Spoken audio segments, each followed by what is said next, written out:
The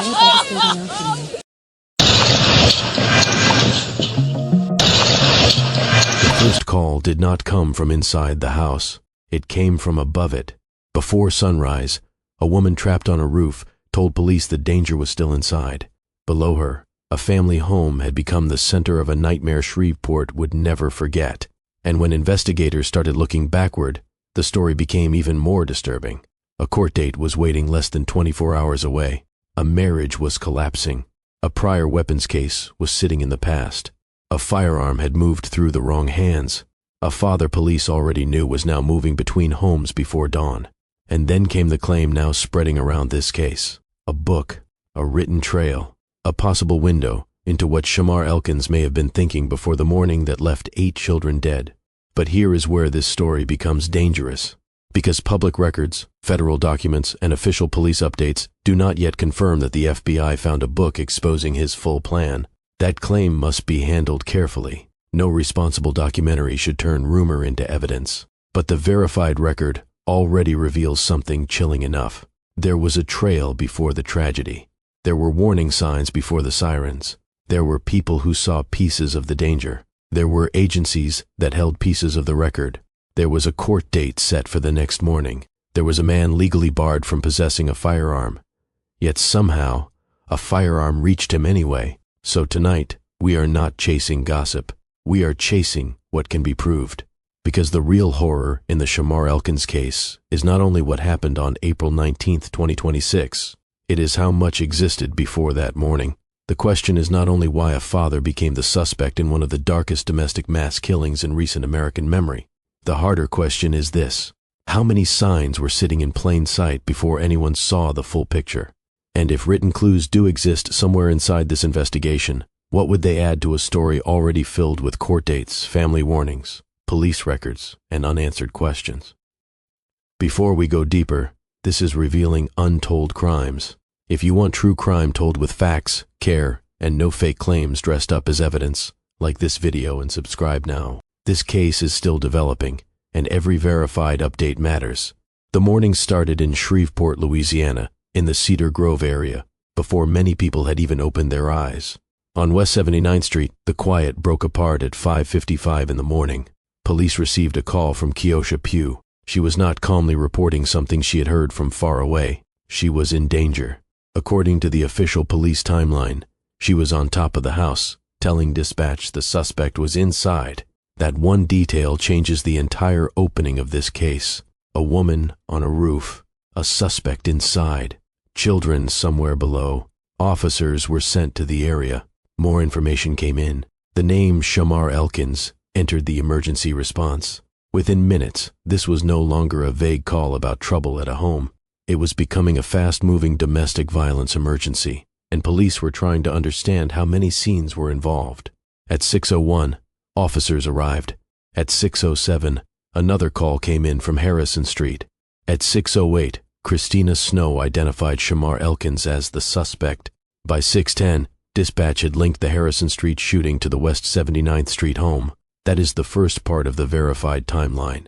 2 homes, 2 women, children at one location, one suspect moving before the sun had fully risen. The early reports were confusing because the scene itself was confusing. There were multiple locations, multiple victims, a fleeing suspect, and survivors trying to communicate through shock. Some reports described one home first. Other accounts described another. Later, Shreveport police clarified the sequence through an official timeline. That matters, because in true crime, the first version is often the loudest, but the corrected version is often the one that protects the truth. The truth is that Shamar Elkins was not an unknown intruder.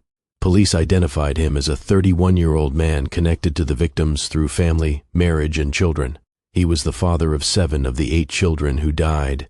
The 8th child was connected through family as well. That alone is almost impossible to absorb, because the public often imagines danger coming from outside the house, from a stranger, from a masked face, from someone the family never knew. But this case did not begin that way.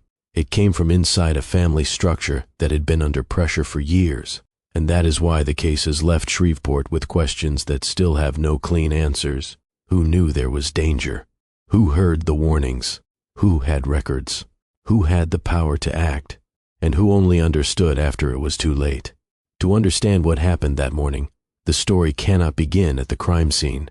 It has to begin with the life Shamar Elkins built before that morning. He was from Shreveport. He had served in the Louisiana Army National Guard from 2013 to 2020. Public reporting says he worked afterward and was described by people around him in ways that now feel hard to reconcile with the case. Some saw him as a family man. Some saw him as quiet. Some saw him as someone under pressure. Some family members later spoke about signs of emotional distress. Others said there were problems inside the relationship long before the shooting. None of those things excuse what happened. They only help explain why the warning signs matter. Because when a tragedy is this extreme, people often ask one question first: what made him snap? But that question is too simple. It suggests one moment, one trigger, one sudden break. The record points to something more layered: a relationship under strain, a separation, a court date, a prior weapons case, family concerns, a firearm access trail, and several institutions that each seem to hold one piece of the larger picture. According to family reporting, Elkins and his wife, Shanique Elkins, were separating. A court date was scheduled for the following day, Monday, April 20th. Relatives said the couple had been arguing about the separation before the shooting. That court date has become one of the most haunting facts in this case because it creates a clock. The tragedy did not happen weeks before court. It happened the morning before. Less than a full day remained before the legal process would move forward. That does not prove every part of motive. It does not prove every thought in his mind, but it gives investigators and viewers one fixed point in the timeline. A marriage was close to a legal turning point. And that is where the case moves from one terrible morning into a longer pattern. Domestic violence experts often warn that separation can be one of the most dangerous points in an abusive or controlling relationship. It is the moment when a person who wants control may feel that control slipping away. Again, this does not turn every separation into danger. It means investigators look closely when violence happens right before a hearing, right before a custody dispute, or right after a relationship ends. In this case, the court date was not background noise. It was one of the loudest facts in the timeline, and yet it was not the only one. Shreveport police said they knew Elkins from a 2019 firearms case. AP reporting said police were not aware of prior domestic violence issues. That distinction is important. He was not described by police as someone with a known domestic violence record, but he did have a prior weapons case in the official background. That matters, because after April 19th, the weapon question became one of the biggest unanswered parts of the story. How did a man with a prior weapons case get access to the firearm prosecutors say was used in the attack? That question led federal authorities to Charles Ford. According to the United States Attorney's Office for the Western District of Louisiana, Ford, a 56-year-old Shreveport resident, was charged by criminal complaint on April 21st with being a felon in possession of a firearm and making a false statement to federal agents. Prosecutors said those charges related to the firearm Shamar Elkins used during the April 19th mass shooting. This is one of the strongest public record pieces in the case. It does not rely on rumor. It does not rely on social media. It comes from federal prosecutors. The government alleged the firearm passed through hands it should not have passed through. Ford, as a convicted felon, was not legally allowed to possess it. Federal authorities also alleged that he made a false statement to agents. So when the title of this video asks whether a book exposed Shamar Elkins's real plans, the responsible answer is this: public records do not yet prove that book claim, but public records do show another trail, a legal trail, a firearm trail, a domestic dispute trail, a timeline trail, and that trail is already enough to raise serious questions about how this tragedy was allowed to reach the point it did, because a written plan would be shocking. But a documented warning trail that still failed to stop the outcome may be even more frightening. Now go back to the morning, 5:55. The first emergency call comes in, 6:01. Officers arrive, 6:07. A second call comes from Harrison Street, 6:08. Christina Snow identifies Shamar Elkins, 6:10. Dispatch connects the scenes, 6:15. Police receive information that Elkins has taken a red Kia Sportage. 6:17. Traffic units spot the stolen vehicle. 6:18. The vehicle crosses into Bossier City. 6:29. Officers make contact with Elkins. 6:43. Officers clear the West 79th Street home and locate the victims. 7:03. Shamar Elkins is pronounced dead in Bossier City. A case like this can feel too large to understand until you place it inside a clock. From the first call to the final pronouncement, the public timeline covers just over an hour.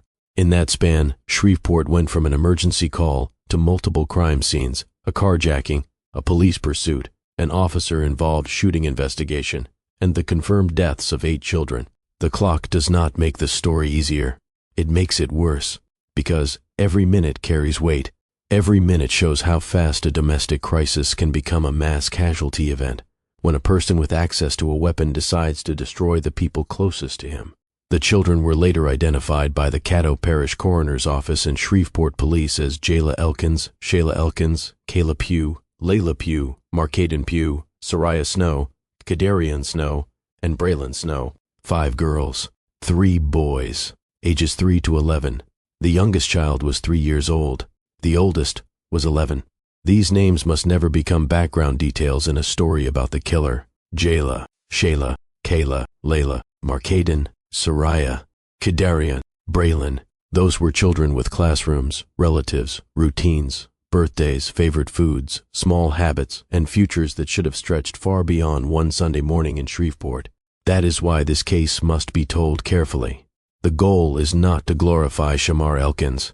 The goal is not to turn his final hours into legend. The goal is to understand the public record, protect the truth, and ask why the warning signs did not stop the harm. Because one of the most painful parts of this case is how normal everything looked from the outside. Neighbors did not describe a street already expecting disaster. They described shock. They described a neighborhood suddenly filled with officers. They described a level of loss they had never seen there before. A neighbor who lived close to the home told reporters her security camera captured part of the suspect leaving, and later she saw a covered child on the roof. That image became one of the most painful public details in the case, not because it should be repeated for shock, but because it shows the terror survivors faced. A roof should never become an escape route from a family home. A roof should never become the place a child is found after trying to get away. A roof should never become the source of the first call for help. But on April 19th, it did. That is the opening image this case leaves behind. Not a courtroom, not a mugshot, not a police chart. A woman on a roof before sunrise, trying to get help while the danger was still inside. From there, investigators had to move backward. Who was Shamar Elkins? What had happened inside the family? What did court records show? What did police know? What did relatives know? What did the firearm trail reveal? And did any warning sign exist that should have triggered intervention before that morning? Public reporting has described Elkins as a former National Guard member. He served for several years and later returned to civilian life. He had family ties across more than one household. He shared children with more than one woman. He was connected to both of the adult women who were shot and critically injured. This structure matters because the attack was not random. It unfolded inside a family network. Christina Snow was connected to 3 of the children. Shanique Elkins was connected to 4. The 8th child, Marcaden Pugh, was connected through family as the son of Elkins' brother-in-law. The children were together at the West 79th Street house. That one fact makes the case even harder to process, because the house became the point where every piece of the family structure met. Children from different sides of his life, a wife from a collapsing marriage, relatives nearby, a court date coming, a suspect moving between homes, and a weapon that should never have reached him. This is why the Shamar Elkins case cannot be reduced to one phrase like domestic dispute. That phrase is accurate in law enforcement language, but it is not enough for the human reality. A dispute does not capture 8 children dead. A dispute does not capture 2 women critically injured. A dispute does not capture a survivor on a roof. A dispute does not capture classmates crying in school hallways the next day. A dispute does not capture a city trying to bury children.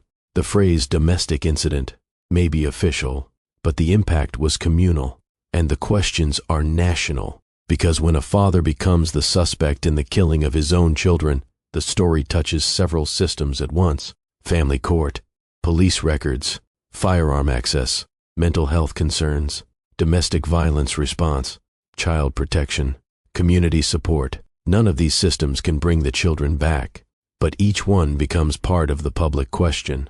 Was there a door where intervention could have entered? Could a report have changed the outcome? Could a firearm restriction have been enforced differently? Could a separation risk have been taken more seriously? Could a family member's concern have triggered emergency help?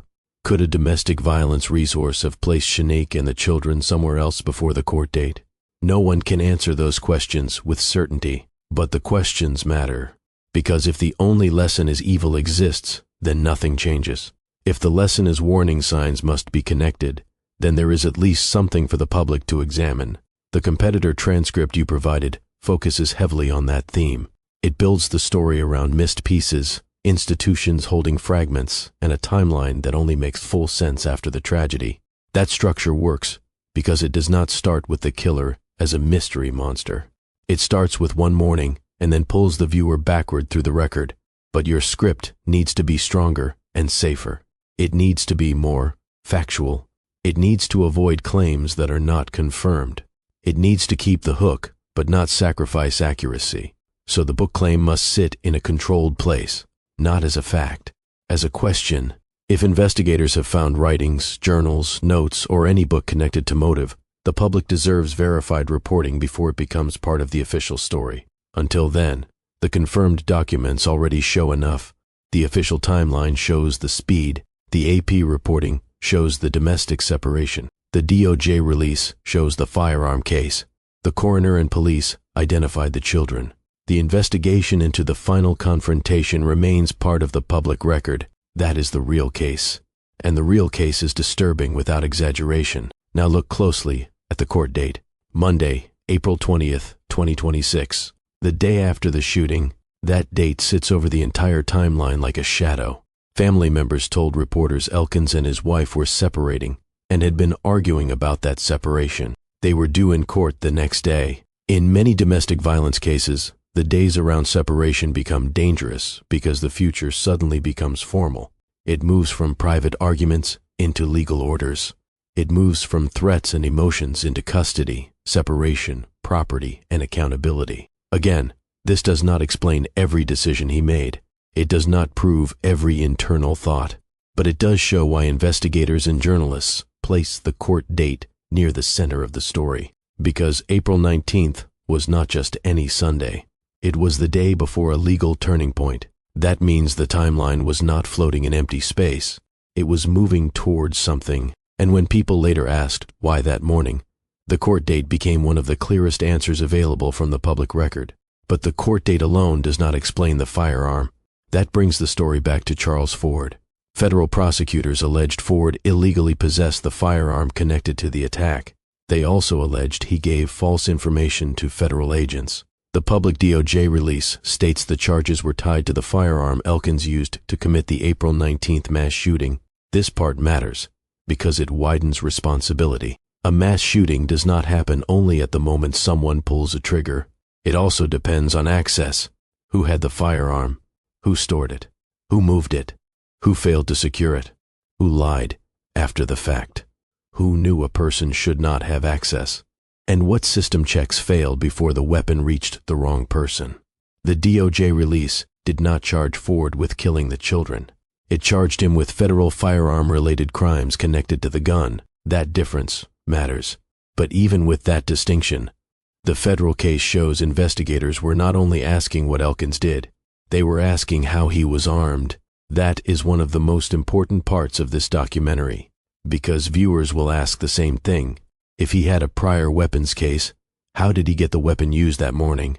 That question must stay alive through the whole script. It becomes one of the central mysteries, not a mystery of identity. Police identified the suspect, not a mystery of location. The timeline is public. The mystery is access. The mystery is warning. The mystery is failure. And when you place those mysteries next to the alleged book angle, the script becomes sharper. Because the book claim asks, what did he write? The public record asks, what did people already know? Both questions point to the same chilling idea. The final act may not have come from nowhere. There may have been a path, a pathway of pressure, a pathway of family breakdown, a pathway of access, a pathway of missed communication, a pathway that ended on West 79th Street. And that is what makes the case so hard to look away from, not because it is sensational, because it feels preventable in fragments. Each fragment by itself may not look large enough. A court date, a prior weapon case, a family argument, a person under emotional strain, a firearm in the wrong hands, a woman calling for help, a child trying to escape. Separate them, and each one becomes a news detail. Put them together, and they form a warning. The problem is that warnings are often only obvious after the damage is done. That is the tragedy of hindsight. Hindsight can connect every dot, but prevention requires someone to connect them before the line is complete. This case now forces Shreveport, Louisiana, and the wider public to ask who was supposed to connect them. The police? The courts? The family? The VA? The firearm owner? The community? The domestic violence support system? The answer may not be one group. It may be all of them. And that is the point. No single institution may have had the full picture, but several may have held parts of it. The competitor transcript made this argument strongly. It said different systems held different pieces and did not communicate. That is an effective narrative spine, but in your version, it should be handled with care. You cannot claim a specific agency caused the deaths unless the record proves it. You can say the case raises serious questions about coordination, firearm access, and domestic violence risk. That is safer. That is more authentic. That is stronger journalism, because the viewer does not need you to exaggerate. The facts are already heavy. Now return to the survivors. 2 adult women were shot and critically injured. Keosha Pugh and a young girl were also injured after escaping from the roof area. These survivors are not side characters. They are part of the only reason the public has parts of the timeline. Their calls, their escape, and their ability to identify danger helped officers understand what they were facing. Imagine the weight of surviving that morning, not in graphic terms, in silence, in waking up after the world has changed, in hearing the names, in realizing a family home now belongs to a public tragedy, in knowing the person accused was someone the children knew. That is where the emotional tone of the script should stay, not in blood, not in gore, in aftermath, in empty rooms, in classrooms with missing children, in relatives trying to speak to cameras while still unable to understand what happened, in a city holding vigils because there are no words large enough for 8 small coffins. At one vigil, mourners gathered with candles and flowers. Public officials asked for prayers. Community members spoke about holding children closer. Those details matter because they show the cost beyond the police report. True crime often moves too fast from victim names to suspect psychology. Do not do that here. Let the children remain present. Let the viewer feel that the story is about them, not him. When the script says Jayla, Shayla, Kayla, Layla, Markaden, Soraya, Kadarian, and Braylon, it should slow down. Those names should feel like the center of the documentary, because they are. Now, to build the full video with retention, the pacing should move like this. Start at the roof call, raise the alleged book question, correct the record by saying the book claim is not yet confirmed, move into the verified timeline, reveal the court date, reveal the family structure, reveal the prior weapons case, reveal the federal firearm charge, return to the survivors, return to the children, close with the unanswered questions. This creates tension without lying. It gives the audience a reason to stay because the questions keep deepening. What happened? Who was he? Why that morning? How did he get the firearm? What did officials know? What remains under investigation? What part of the story is still unconfirmed? And what would alleged writings, if verified, reveal? Now the documentary continues. By the time officers reached West 79th Street, they were not walking into a normal response.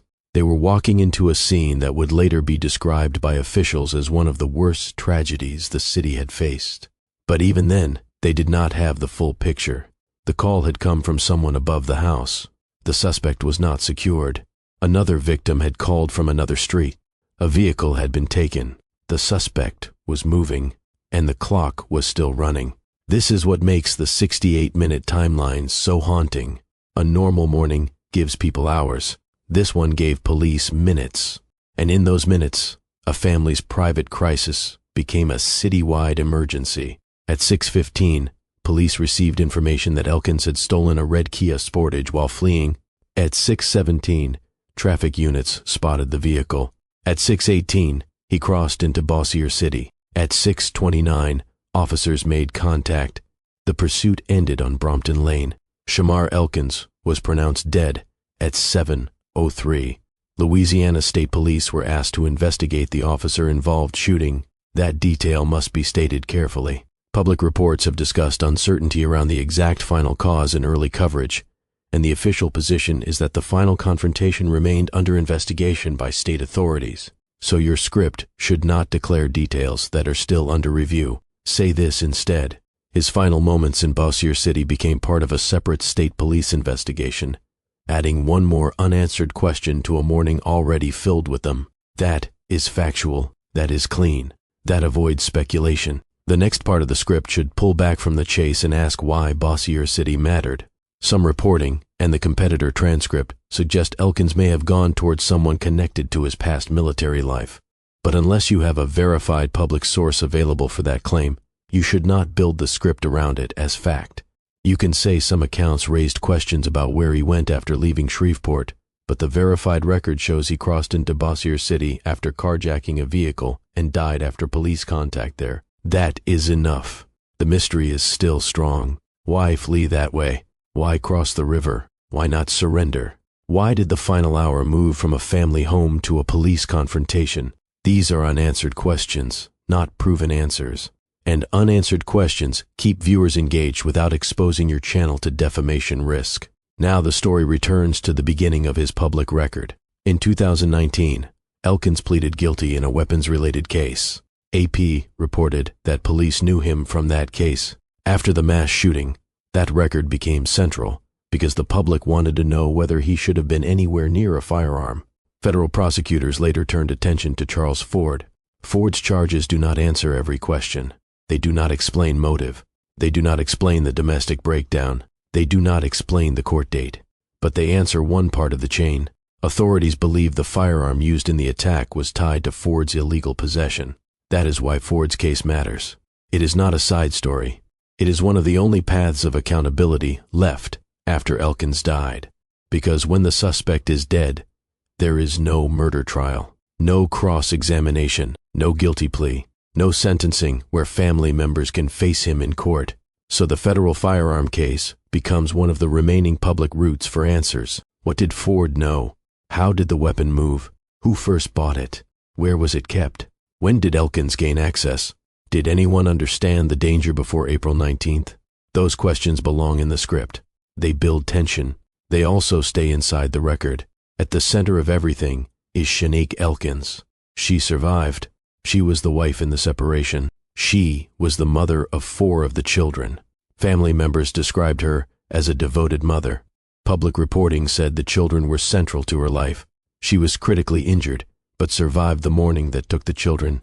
The script should treat her with respect. No blame, no gossip, no harsh assumptions. Domestic violence survivors often face unfair questions after the fact. Why did she stay? Why did she not call earlier? Why did she not leave faster? Those questions can become cruel when asked without context. The better question is this: what support exists when a woman is trying to separate from someone who may be dangerous?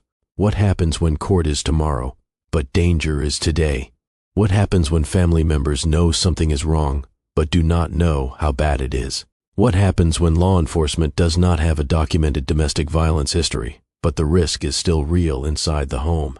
That is the kind of question that makes the script responsible. It does not blame the survivor.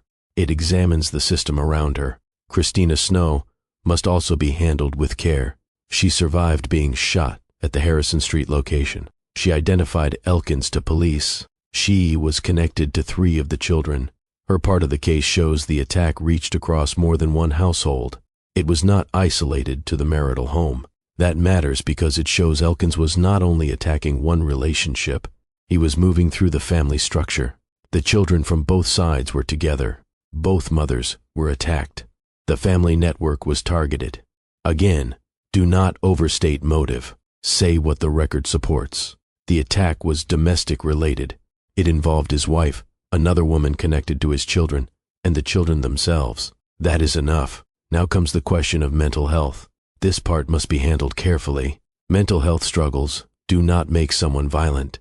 Most people who experience emotional distress never harm anyone. A responsible script should not suggest that mental illness caused the crime. Instead, frame it this way. Family members later described warning signs and emotional distress in the period before the shooting. Those concerns matter because they were part of the broader risk picture, but they do not excuse the crime, and they do not mean people living with mental health issues are dangerous. The verified issue is not diagnosis. The verified issue is risk, access, separation, and violence. That wording protects accuracy and avoids stigma. The competitor transcript leaned into phrases like dark thoughts and demons. Those can be emotionally powerful, but your script should use them only if attributed to family reporting and not overused. Avoid turning them into a supernatural explanation. This was a real case with real victims, real records, and real system questions. The stronger script keeps the tone grounded. No monster language, no mystical claims, no fake certainty, just the cold weight of the facts. A man known to police from a weapons case, a marriage ending, a court date the next morning, a family under stress, a firearm prosecutors say was illegally possessed by another man, a first call from a roof, a second call from another home, 8 children gone, 2 women wounded, a city grieving, a federal case still unfolding. That is the story, and it does not need embellishment. By the middle of the documentary, the audience should feel the central question changing. At first, they ask, what happened? Then they ask, why did it happen? Then they ask, who knew enough to stop it? That is where the mid-video CTA belongs. If this case is making you question how many warning signs get missed before a tragedy, stay with revealing untold crimes. Like this video, subscribe and comment the one part of this timeline you think deserves the most public attention: the court date, the firearm trail, or the first call from the roof. Now the script moves into the deeper background. One of the most painful truths in domestic violence cases is that the public often sees the pattern only after the final act. Before that, the pattern may look like ordinary conflict: a couple arguing, a separation, a family member worried, a social media post that feels emotional, a prior charge sitting in an old file, a gun stored somewhere it should not be, a person saying they are fine, a loved one trying to keep peace. Nothing looks like enough until everything becomes too much. That is the burden of hindsight. In hindsight, every small detail becomes louder. The court date sounds louder. The firearm case sounds louder. The warning signs sound louder. The family concern sounds louder. The house on West 79th Street becomes more than an address. It becomes the place where unconnected warnings finally collided. And that is why the alleged book claim, even though unconfirmed, has caught attention. People want something written, something clear, something that says, this was the plan, this was the motive, this was the moment he decided. People want a single object they can point to: a book, a page, a note, a confession. But real cases often do not give the public that kind of clean answer. Sometimes the truth is scattered across calls, court dates, police records, survivor statements, and federal complaints. Sometimes the book is not a book at all. Sometimes the book is the timeline, and every page is a mischance. Page 1, a relationship breaking down. Page 2, a court date. Page 3, a prior weapons case. Page 4, a firearm access trail. Page 5, a roof call. Page 6, a second scene. Page 7, a pursuit. Page 8, 8 children whose names must be read. That is the version public records can support, and that version is devastating. Now bring the viewer back to the children. Jayla Elkins was 3. Shayla Elkins was 5. Braylon Snow was 5. Kayla Pugh was 6. Kadarian Snow was 6. Layla Pugh was 7. Markaden Pugh was 10. Soraya Snow was 11. These ages matter because they place the loss inside real life.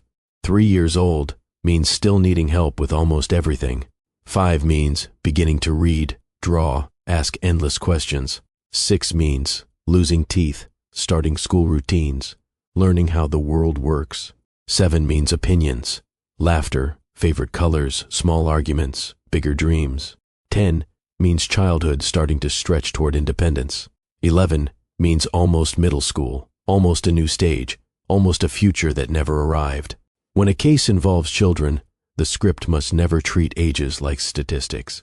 They are proof of what was stolen. That is the emotional center. That is where the pacing slows. That is where the audience stops hearing a crime story and starts feeling the loss.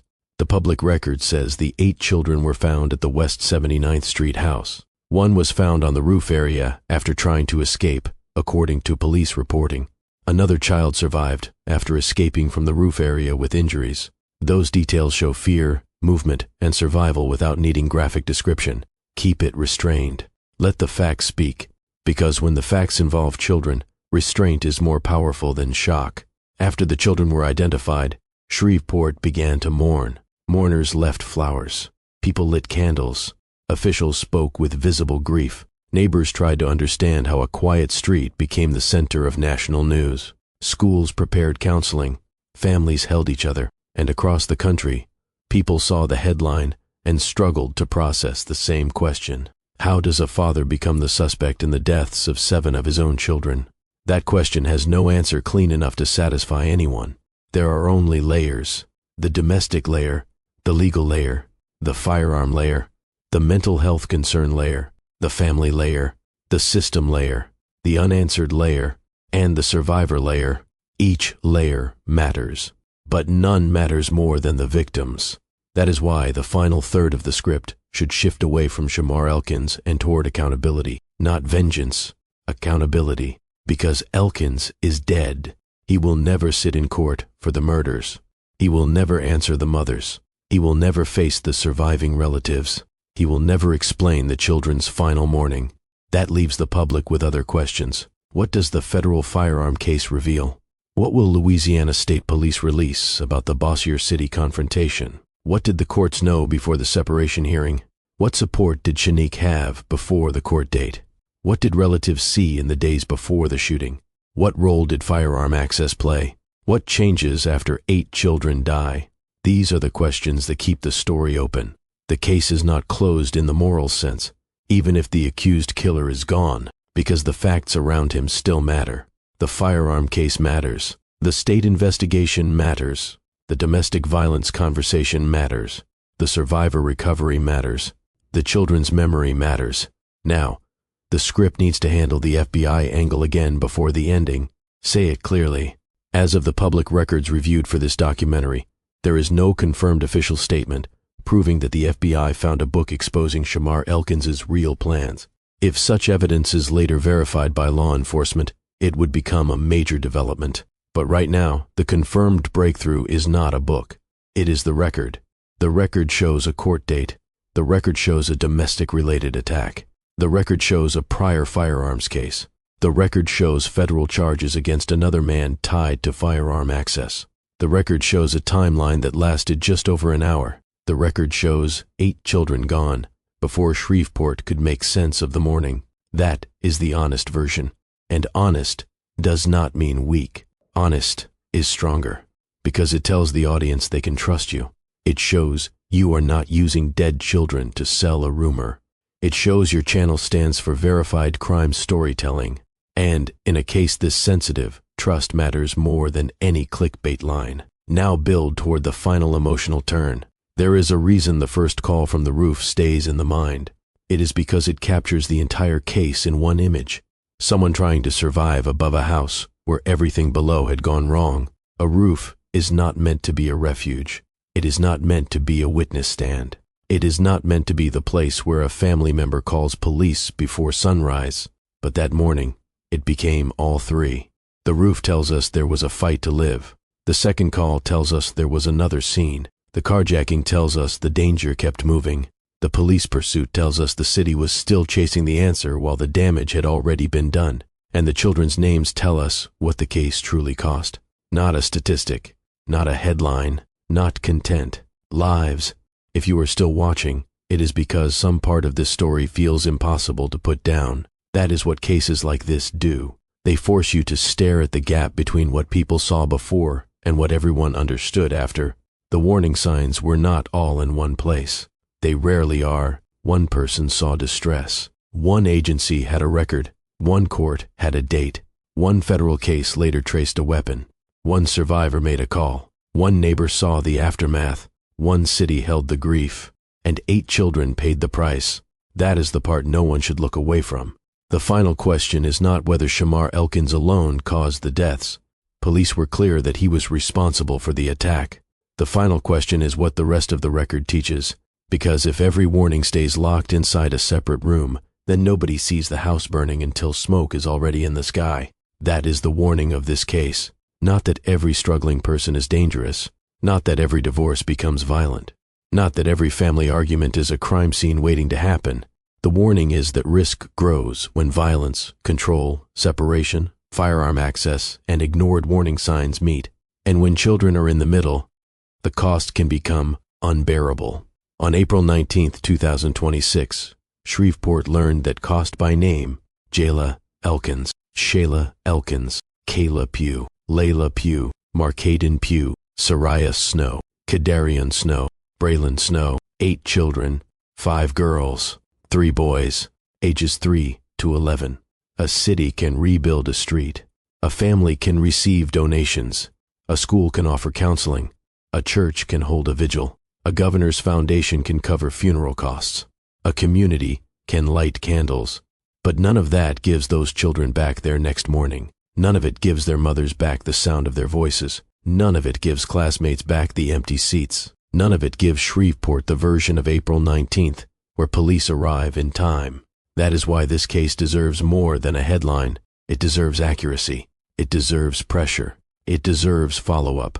It deserves the names. It deserves every unanswered question asked again and again until the public record is complete. And if investigators ever confirm that a book, writing, or any other document exposed Shamar Elkins's intentions before the attack, that evidence must be examined with care, not for shock, not for spectacle, but for what it may teach about warning signs that were missed. Until then, the verified record already tells a devastating story. A woman called from a roof. Another call came from another home. A father became the suspect. A firearm trail led to federal charges. A court date waited for the next day, and 8 children never reached it. This was revealing untold crimes. If this story made you think about domestic violence, warning signs, firearm access, or how fast a family crisis can become a public tragedy, like this video and subscribe for more verified true crime documentaries. Drop a comment with the part of this case you believe needs the most attention, because the children lost in Shreveport deserve more than silence. Their names were Jayla, Shayla, Kayla, Layla, Marcaden, Soraya, Kadarian, and Braylon. And the question left behind is not only what happened to them, it is who will learn from it before another warning becomes another tragedy.